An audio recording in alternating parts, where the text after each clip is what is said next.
आणि यानंतर राज्याच्या शिक्षण व्यवस्थेशी संबंधित दोन महत्त्वाच्या आणि मोठ्या बातम्या। विद्यार्थ्यांच्या शैक्षणिक गुणवत्तेवर परिणाम होत असल्यानं सरकारची कबुली दिलेली आहे।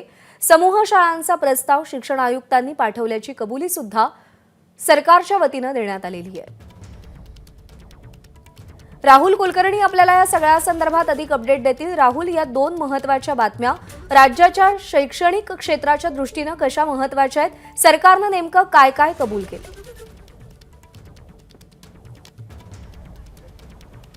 एक आहे की जी वस्तुस्थिती आहे आणि ती महाराष्ट्रातल्या जवळपास सगळ्यांना माहिती आहे की शिक्षक हे एकतर अकार्यक्षम आहेत किंवा त्यांना अशैक्षणिक कामाचा एवढा भार दिलेला आहे की त्यामुळे त्यांना शाळेमध्ये शिकवणं सोडून बाकीच्याच सगळ्या गोष्टी कराव्या लागतात। आणि ते बॉम्बे उच्च न्यायालयामध्ये तसंच छत्रपती संभाजीनगर खंडपीठामध्ये यापूर्वी पण चर्चेला आलं होतं आणि न्यायालयाने सांगितलं होतं की शिक्षकांची अशैक्षणिक कामं कमी करा। आता दोन उत्तरं राज्याच्या शिक्षण मंत्र्यांनी विधान परिषदेमध्ये दिलीत। एक प्रश्न त्यांना काय होता की राज्यातील शिक्षकांना शाळेमध्ये विद्यार्थ्यांना शिकवण्यासोबतच अशैक्षणिक कामं करावी लागत आहेत का आणि उच्च न्यायालयाने सांगितल्यानंतर सुद्धा ती करावी लागत आहेत का आणि अशी कामं केल्यामुळं शैक्षणिक गुणवत्तेवरती परिणाम होतो आहे का? मला वाटतं पहिल्यांदाच लेखी स्वरूपामध्ये राज्याच्या शिक्षण मंत्र्यांनी मान्य केलेलं आहे की हो, शिक्षकांना खूप सारी अशैक्षणिक कामं करावी लागत आहेत आणि पुढे ते जाऊन म्हणतात की त्याचा शैक्षणिक गुणवत्तेवरती पण परिणाम होतो आहे। बरं, अशी अशैक्षणिक कामं आम्हाला लावल्यामुळं शिक्षक संघटनांनी म्हटलं होतं की राज्याच्या शिक्षणाचा दर्जा घसरतो आहे। आता हा घसरतो आहे अशा पद्धतीची निवेदनं प्राप्त झालीत, हेही राज्य सरकार मान्य करतं आहे आणि पुन्हा म्हणतं आहे की तरी सुद्धा शिक्षण विभागाचा आग्रह आहे की ही अशैक्षणिक कामं केलीच पाहिजेत। आता दुसरा महत्त्वाचा मुद्दा जो उत्तरामध्ये राहुल, या सगळ्या संदर्भात सविस्तर चर्चा करूया। तुम्हाला विनंती आहे की तुम्ही सोबत राहा। सध्या शिक्षक मतदारसंघाचे आमदार विक्रम काळे, वेदांत नेब आपले प्रतिनिधी त्यांच्या सोबत आहेत। वेदांत त्यांच्याशी याच मुद्द्यावर संवाद साधेल। वेदांत, नक्कीच आपल्यासोबत विक्रम काळे आहेत। ज्या प्रकारे दोन उत्तरं, वेगवेगळी उत्तरं म्हणजे विसंगत असलेली उत्तरं देण्यात येतात। पहिलं तर ते सांगतात की अशैक्षणिक कामामुळे एकतर गुणवत्ता, विद्यार्थ्यांचं प्रगती यावर परिणाम होतोय आणि दुसरं म्हणजे समूह शाळा। तुमचं म्हणणं काय आहे? अशा प्रकारे जर दीपक केसरकरांनी लेखी उत्तर दिलेलं आहे तर भविष्यात सगळ्या राज्याच्या शिक्षण विभागाचा विचार करता काय नेमकं पावलं उचलली पाहिजेत आणि ह्या उत्तराकडे तुम्ही कसं? नाही, अशैक्षणिक कामं शिक्षकांना देण्यात येऊ नये ही वारंवार शिक्षक लोकप्रतिनिधी म्हणून आम्ही सभागृहात आणि सभागृहाच्या बाहेर सुद्धा मागणी करतोय। खुद्द राज्याच्या मुख्यमंत्री महोदयांनी कालच्या 5 सप्टेंबरला मुंबईमध्ये जेव्हा आदर्श शिक्षक पुरस्कार वितरण सोहळा राज्य सरकारचा झाला त्यावेळी मी स्टेजवरती होतो, शिक्षण मंत्री केसरकर साहेब होते। खुद्द मुख्यमंत्र्यांनी जाहीर केलं की यापुढे शिक्षकांना कोणतीही अशैक्षणिक कामं दिली जाणार नाहीत। या राज्याचे प्रमुख जेव्हा एखादी घोषणा करतात त्याला वेगळं महत्त्व असतं। खरं म्हणजे त्या घोषणेचं रूपांतर आदेशामध्ये व्हायला पाहिजे होतं, परंतु आजपर्यंत ते झालेलं दिसत नाही। परिणामी याचा गुणवत्तेवर परिणाम होतोय, परिणामी विद्यार्थ्यांची संख्या कमी होते आणि परिणामी आपल्याला शाळा समूहासारखा निर्णय त्या ठिकाणी घ्यावा लागतोय। मला वाटतं माननीय शिक्षण मंत्री महोदयांनी ठामपणाने सभागृहात सांगितलं पाहिजे होतं की यापुढे कुठलंही काम आम्ही शिक्षकांना देणार नाही। नाही, शिक्षण मंत्री असं म्हणतात की पटसंख्या जरी 20 पेक्षा कमी असेल तरी शाळा बंद होणार नाही। तर दुसरीकडे प्रस्ताव आल्याचा, समूह शाळांचा प्रस्ताव आल्याचं ते सांगतात, त्यातही कन्फ्युजन आहे। नाही, निश्चितपणानं एक ठाम भूमिका माननीय शिक्षण मंत्री महोदयांनी घ्यावी। खरं म्हणजे शिक्षण मंत्री महोदय शिक्षणाकडे आणि विद्यार्थ्यांच्या शिक्षकांच्या प्रश्नाकडे लक्ष देत आहेत, त्याबद्दल आम्ही आभार व्यक्त करतोय।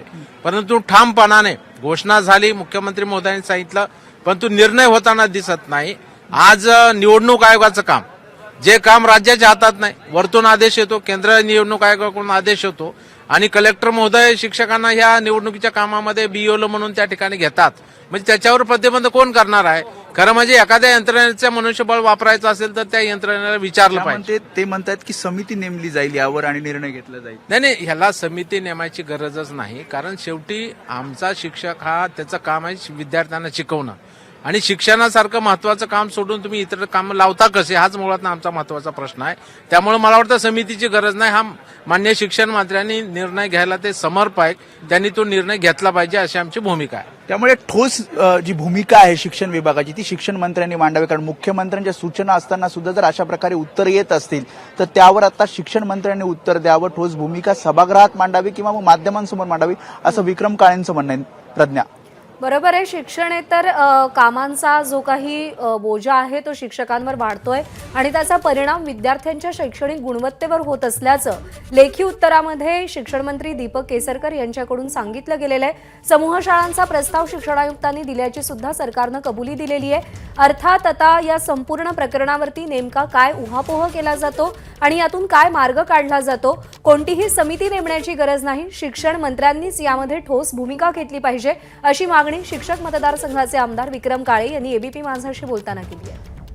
आणि आपले प्रतिनिधी राहुल कुलकर्णी सध्या आपल्यासोबत आहेत आणि राहुल कुलकर्णी हे विक्रम काळे यांना काही प्रश्न विचारतील. राहुल, काळेसाहेब, ही स्पष्टपणे, आता मला तो शब्द वापरायचा नाही कारण विधिमंडळातल्या दिलेल्या उत्तराबद्दलचा आहे, पण ही परस्पर विरोधी वक्तव्य आहेत. एकतर शिक्षक अकार्यक्षम आहेत असं तुम्ही म्हणा, किंवा आपण त्यांना इतका भार दिलेला आहे की त्यामुळं ती कामं त्यांचं जे मूळ काम आहे ते करू शकत नाहीत असं म्हणा. म्हणजे कुणीतरी कुणाला बनवत आहे असं म्हणायचंय का, एक. आणि दुसरं की ज्या वेळेला महाराष्ट्रामध्ये, कारण आपल्याला सगळ्यांना माहिती की ग्रामीण भागात या शाळामध्ये होयरे वर्गातले काही विद्यार्थी शिकत नाहीत. आजपर्यंत सरकारनं उघडपणे कुठेही म्हटलेलं नव्हतं की 14,783 शाळा आम्हाला बंद करायच्यात, पण या उत्तरातनं ते सरळ सरळ ध्वनित होत आहे की एवढ्या शाळा सरकारला बंद करायच्यात. फार गोंडस नाव दिले समूह शाळा. माझा प्रश्न हा आहे की तुम्ही सत्ताधारी पक्षाशी निगडीत आहात, तुम्ही एकदा या मंडळीला, जे कोणी जबाबदार असतील शिक्षण मंत्र्यासहित, सरळ सरळ हे विचारणार आहात का की अशा पद्धतीनं महाराष्ट्राला आपण चुकीची गोष्ट का सांगतोय?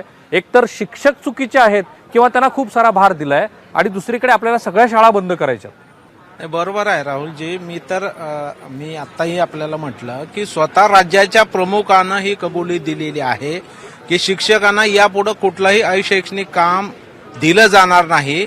आणि एवढंच नव्हे तर निवडणुकीच्या कामासाठी जर शिक्षक घ्यायचे असतील तर पहिल्यांदा आमची परवानगी घ्यावी लागेल, शिक्षण विभागाची परवानगी घ्यावी लागेल, हे सुद्धा शिक्षण मंत्र्यांनी स्पष्ट केलंय.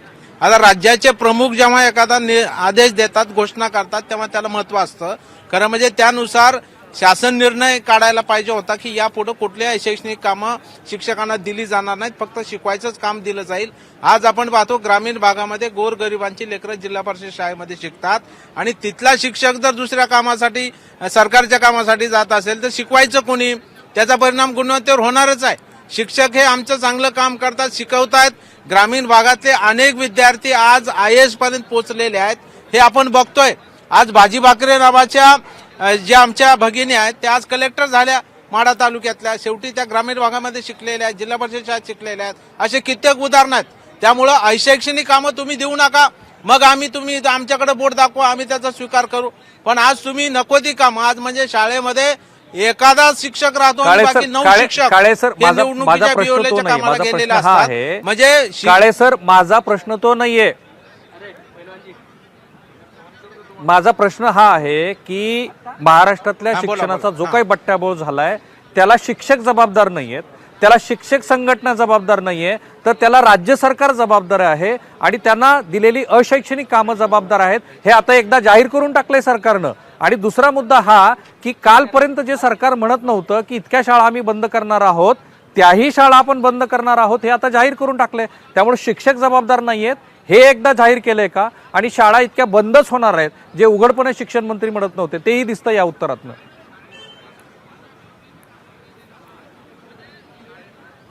नाही, शिक्षण मंत्र्यांनी अजून अधिवेशनाला 2 दिवस आहेत, अजून 2 दिवस वाढेल अशी अपेक्षा आहे. निश्चितपणाने आम्ही हा जॉब विचारू की आपली स्पष्ट भूमिका काय. कारण शेवटी शाळा बंद करून आपल्याला चालणार नाही. RT कायदा जो आपला नवीन कायदा आलेला आहे तो असं सांगतो की 6 ते 14 वयोगटातील प्रत्येकाला शिक्षण देणं हा सरकारचं काम आहे, तो कायद्यानं बंधनकारक आहे. असं असतील तर 5 मुलं असतील तरी आपल्याला त्याला शिक्षण द्यावं लागेल. त्यामुळे शाळा बंद करणं हा त्याच्यावरचा पर्याय नाही. शाळा हे सुरूच राहिल्या पाहिजेत. भले त्या एक शिक्षकी शाळा होतील, परंतु त्या विद्यार्थ्याला आपल्याला शिक्षणापासून वंचित ठेवता येणार नाही. समूह शाळा केल्या तर धोका काय होईल की त्या शाळेतली मुलं या लांबून इतक्या लांब जातील का नाही, हा त्यातला पुढची अडचण निर्माण होणार आहे. त्यामुळे याबाबत स्पष्टता शासनाकडून शिक्षण मंत्र्यांनी द्यावी. यासाठी सुद्धा सभागृहात हा प्रश्न आम्ही पुन्हा उपस्थित करू आणि शिक्षण मंत्र्यांची अशैक्षणिक कामे आणि शाळा समूहाच्या बाबतीमध्ये नेमकी काय भूमिका आहे हे विचारण्याचं काम सुद्धा आम्ही नक्की त्या ठिकाणी करू. त्यामुळे आता शिक्षक आणि शिक्षकांवरती असलेला शिक्षण इतर कामांचा जो बोजा आहे त्या सगळ्या संदर्भात सरकार नेमकी काय भूमिका घेतं आणि या संपूर्ण प्रक्रियेचा विद्यार्थ्यांच्या शैक्षणिक गुणवत्तेवरती जो परिणाम होतोय ती शैक्षणिक गुणवत्ता बाधित होऊ नये म्हणून पुढच्या 2 दिवसांमध्ये विधान भवनामध्ये नेमकं काय चर्चा केली जाते या सगळ्याकडे आपलं लक्ष असेल. राहुल, धन्यवाद तुम्ही दिलेल्या सविस्तर माहितीसाठी. वेदांत, तुझेही आभार आणि विक्रमजी आपलेही आभार.